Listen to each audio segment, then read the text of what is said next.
Hi everybody, welcome back to another episode of our Dungeon Boss PvP series. First off, I do apologize for the lack of content lately. The cold and flu season has not been kind to me up in the upper Midwest, so it has been a pretty rough winter so far. I've not been able to record quality voice work, even though it's not that great to begin with. At least right now I'm not hacking up along and sounding like Gollum. But what we're talking about today is this current meta defense that's out there right now. A lot of people are probably seeing this over and over and over and over. It's made its way into the tower. It's pretty much everywhere. I've been to the point where I've seen it now where this particular defense, maybe in different orders here and there, is pretty much wall to wall every single raid that you get, all three of them. I'm going to show you the team that we're using in Justice League to help take this down, and then I'll also whip out an alternative for you as well, just to give you some additional options. Now, what makes this particular defense so awful is usually it's the combination of both Grognog and Lily. Lily is just sort of a pain to wear down. She's just kind of there and she lingers about, ultimately causes problems. Her second ability allows her, the entire team to evade, which makes killing them tougher.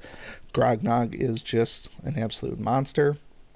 And when he gets to his second and third ability, a lot of times those of you who love the perma-res teams with Solaris, Grognog with his Snow Day followed by his Frost Breath, a lot of times kills Solaris. Solaris revives, and then Frost Breath kills her again. Makes for a really rough couple of turns, and sometimes that's usually the end of the raid as well. Combine that with the near wipes that you get, and then ultimately Solaris brings everybody back. It's just overall a very solid defense, which is why we're seeing it all over the place. So we're going to take this team down, believe it or not, without a hopper team. The notion that we're using here is, longevity. So we're using Lily combined with Furno to take this one down.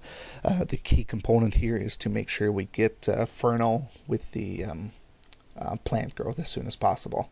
Sometimes it's not always possible, but we do what we can to try and make it work. I like to put Echo in my first spot, partially because I don't like to use Sapping Vines on the first turn. I like to use my Pollen Cloud on the first turn to help give a little evasion, and hopefully the Frost Breath misses, and the Snow Day misses as well. That's usually the goal that I have. And then, depending on how things go, we try to buff up Furno and go from there. Alright, so let's see how this plays out. This particular opponent was not a maxed out rune power, so this should be a successful attempt here. The absolute worst thing that could happen usually is Echo gets frozen in the first turn, prevents you from doing your, I can't remember what it's called, his electric skin basically. Alright. Energized to start out. That makes Pollen Cloud up on the first turn. It makes One with Nature up on the second turn. So as I said, we don't need the Sapping Vines heal just yet. Even though Solaris did take some damage there, she's likely a sitting duck from Grognog, unless we can get lucky with Pollen Cloud. I always recommend using Furno's first ability right from the start. It usually does a number on Gortusk.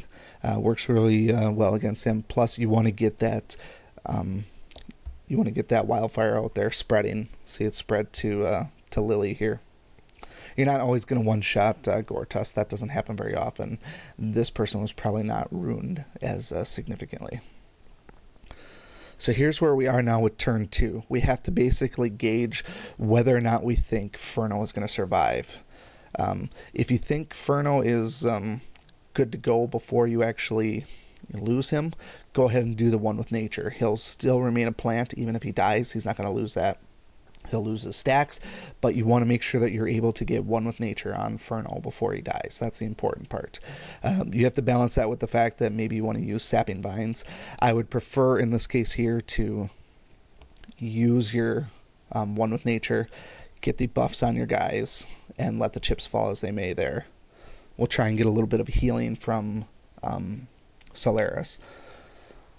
The dive bomb, I'd like to use it against Grognog, but with his evasion, it's usually not worth it. Best to just throw it on Lily and keep her at 0 stacks. Alright, so we're going to try and cleanse just a little bit. Ferno's coming back around. He's not going to die now. He's got plant growth on him. And then we're really on the home stretch here. This fight can be over in just a matter of a couple rounds if you get some good fortune. So now we can throw out the sapping vines, give us some extra passives and some extra damage on their part. Had they not healed as much, usually this particular last ability, Choking Smoke, will do a number on these guys here. Not quite going to kill them, but close enough. They're going to get hit with the vines. Inferno's next, his first ability is going to be up again on the next turn, so we're sitting in a good position here.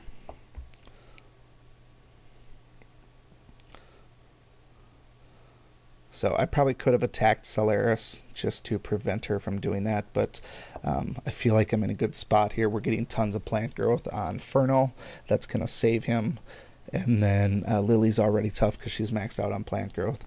Your priority here is definitely going to be Grognog. He's the only one that can really destroy your team. So get as much damage on him early and often as you can where applicable. And by the time we come back around here, the what do we call it? I guess he didn't actually die. Well, that's, yeah, I don't think he was going to die anyways.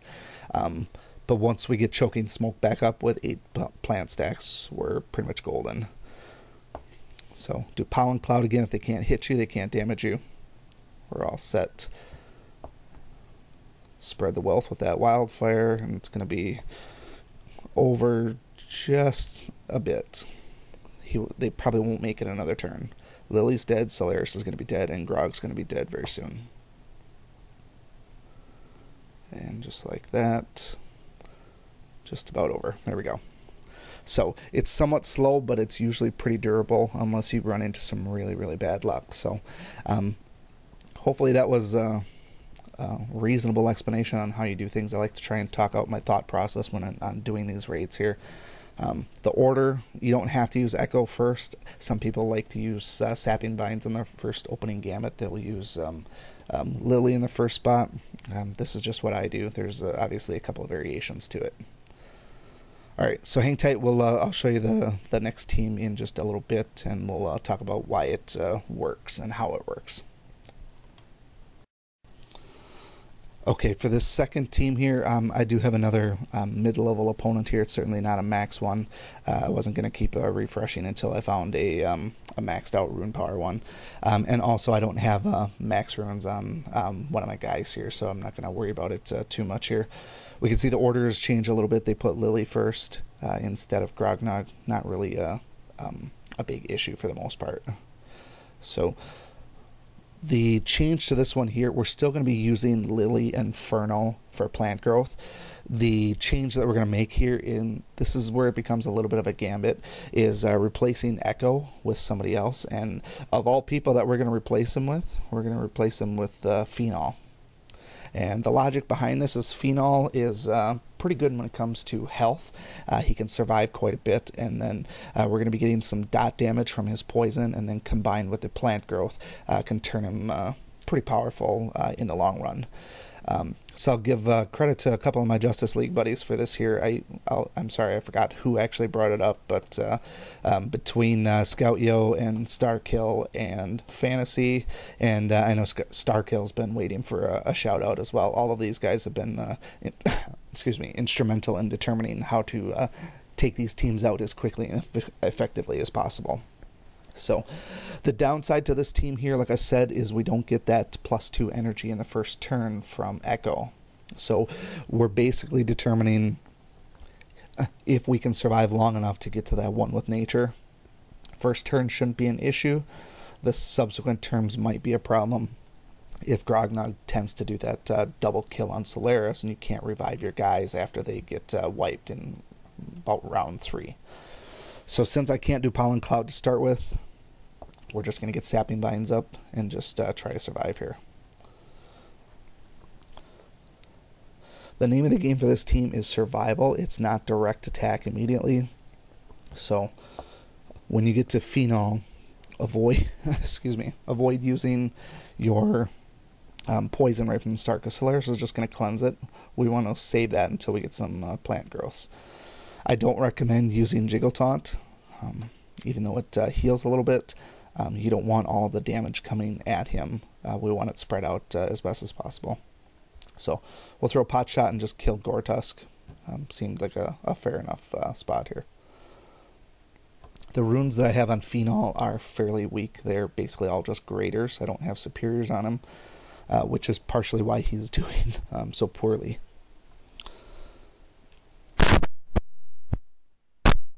In addition to that, I don't have him runed out for all life and all defense. I just picked the runes that I had left over. So if you rune him out well enough, he won't die as easily like this. But that's just on me. So I'm expecting him to die. I'm just planning on resurrecting him. But like I said, it comes down to Grognog and what he's going to do.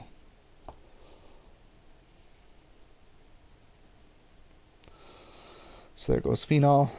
That was expected. I'll get my revive on. I don't care about Phenol right now so much with the Pollen Cloud. As long as Furno gets it, that's the important thing. We want to keep Furno alive because he is ultimately the winner here. And I guess this is a poor example because Furno just took care of things. So play around with this one a little bit. I think it's still pretty viable. You just have to kind of work with it, hope for a little bit of good luck. So, as you can tell, I'm still fairly sick. I hope to be better soon, and then I'll try and get better content as soon as I can. Otherwise, thanks for watching, and we'll see you again soon, hopefully. Thank you so much for watching this video and supporting my channel. If you like this video, please show your continued support by hitting that like button, and be sure to check out both my YouTube channels for new content all the time. And always remember, peace is a lie, there's only passion. We'll see you next time.